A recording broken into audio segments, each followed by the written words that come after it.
I'm good? Yep. Alright, so is anyone familiar with hydraulic fracturing by chance? Yeah. You are? Alright, that's good. Alright. Hydraulic fracturing is the forcing open of fissures in subterranean rocks by introducing liquid at high pressure, especially to extract natural gas and oil.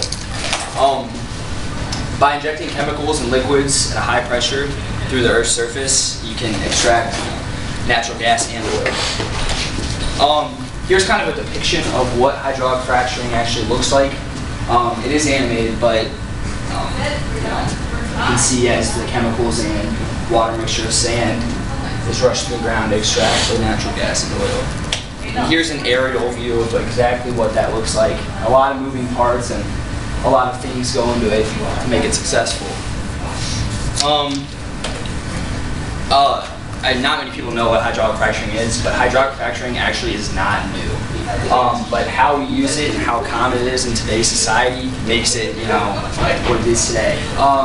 The first known commercial application was either in Yucatan Field of Kansas in 1946 or near Duncan, Oklahoma in 1949. What we do know is that it's been around over a little over 65 years.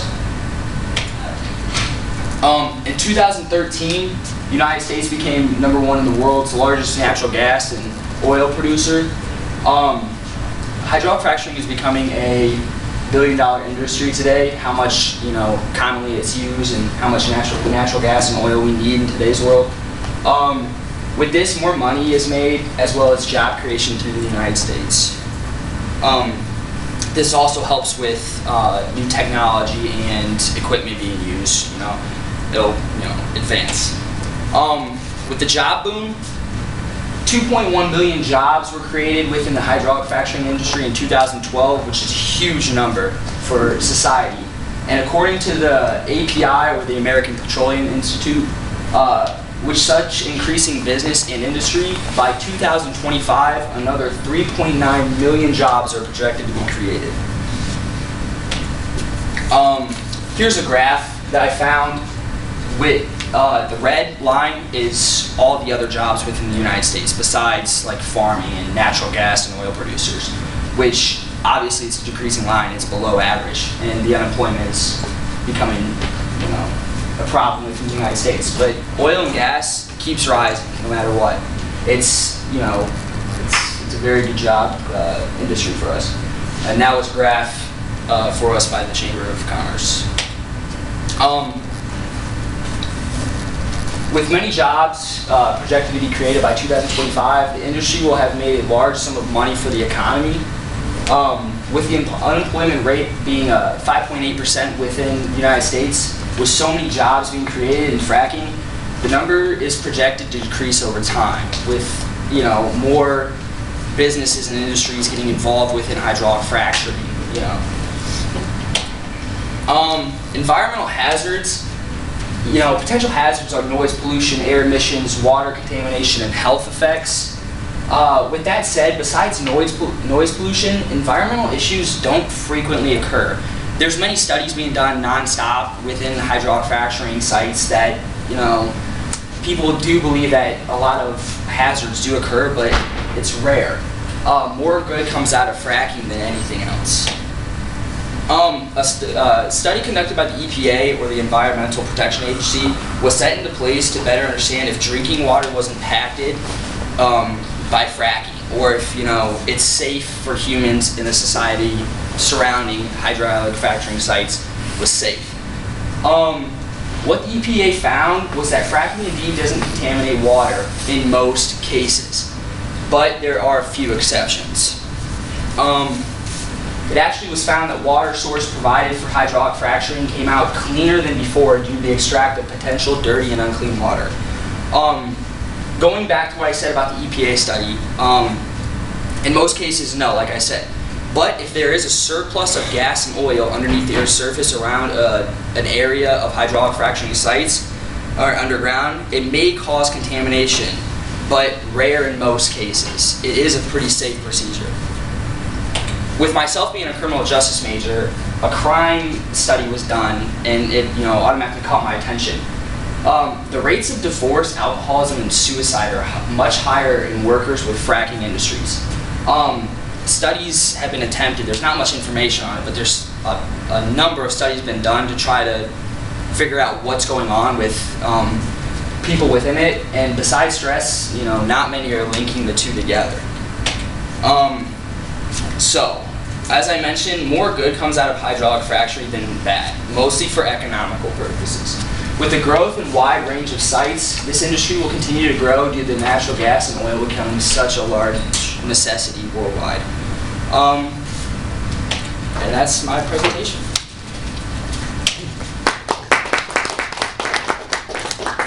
What's the status of this in Ohio so far? I know when you talk about, you have a slide up there, the job creation. Yeah. And I know they're going 60-80, like in North Dakota at the Bakken field, I guess it is, and there's also a couple places in Oklahoma. Well, whatever happened to the massive job creation here in the state of Ohio? I mean, we've gotten a lot. I know, as the one kid was saying about the much greener towards like the Great Lakes and stuff. Yeah. More is trying to be created in Ohio and stuff because they're finding more natural gas and oil underneath our surface here. But there's more necessities other places within the United States that they're finding a large sum of natural gas and oil. So they're starting in some places and working their way. But I know they're expected to create 3, I think, natural gas sites within Ohio within the next couple of years, just because of so many jobs. Like I put up here, by 2025, another 3 million jobs are supposed to be created, which is a huge number for us. So I mean, they're working around the United States to find new sites and stuff. So interesting. Yeah, I know that last term I was in a different office, which was really owned by the engineering department.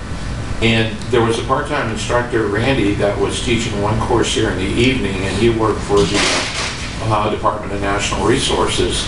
And we were talking about fracking, and I mentioned that Carroll County seems to have all the action down there as far as fracking is concerned. And he said, yeah, and he said that's because it isn't as much as the natural gas and the oil that they're pulling out of Carroll County as much as all the other stuff they're finding with it.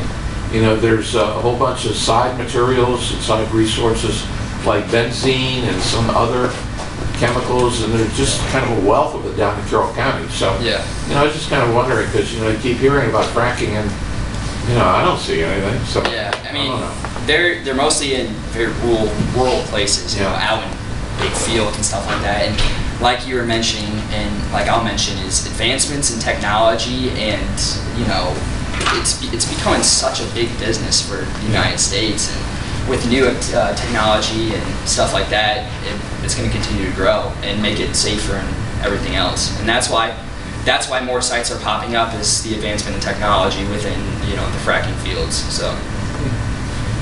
Any question? Yeah. What would this, creating one of these sites, do to your property value, though? What do you mean, in the sense of housing around it? Yeah, I had an instance where my friend was asked, the community in which he lived was asked to contemplate having one of these sites built on their shared property, and they weren't really sure what it would do to their housing value. I believe for a certain amount of time it will depreciate the value, just because no one likes to live around a noisy site such as that, and it does have a lot of noise pollution. But like I said, with my one picture, I think it was right here, it's a lot of trucks and stuff. So once they get what they need out of the ground, they're up and gone.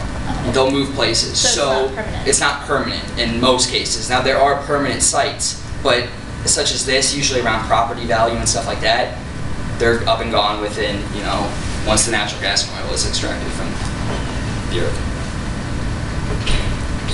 Yep. Do other countries do this too? Yeah, worldwide it's becoming huge. I know with oil being popular overseas in Arabian countries and such as that, they're finding oil and stuff like that. So it's worldwide.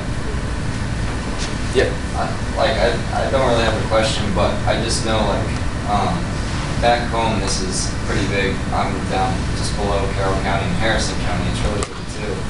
But the amount of money that I think people don't realize can be made in the long term is unreal. Because a neighboring family farm had we've had multiple occasions where people come and offer like, millions of dollars to buy their rights, and it really would be stupid Yeah.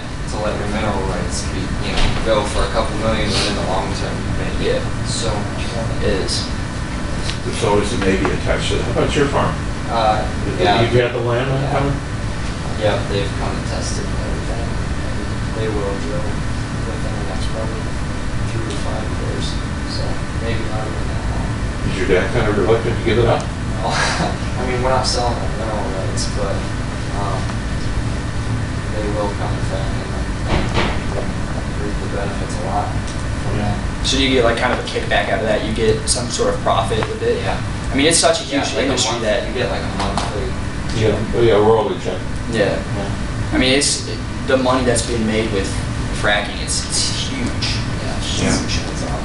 especially worldwide. I mean, Yeah, that's another thing. I don't really see a lot of, geez, there's no money in my area at all. I can't even Youngstown, but, we keep looking for this oil and gas money, and I don't see any of it. But I guess if you go down around Carroll County, Harrison County, I mean, you definitely see, a lot of the influence there. I know they've set like national records because, like you put, it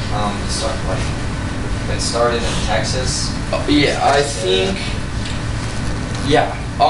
There's two back and forth. The actual place they couldn't depict, but Duncan, Oklahoma or Kansas, either one. I mean, there were two major sites for the starting up of it. So.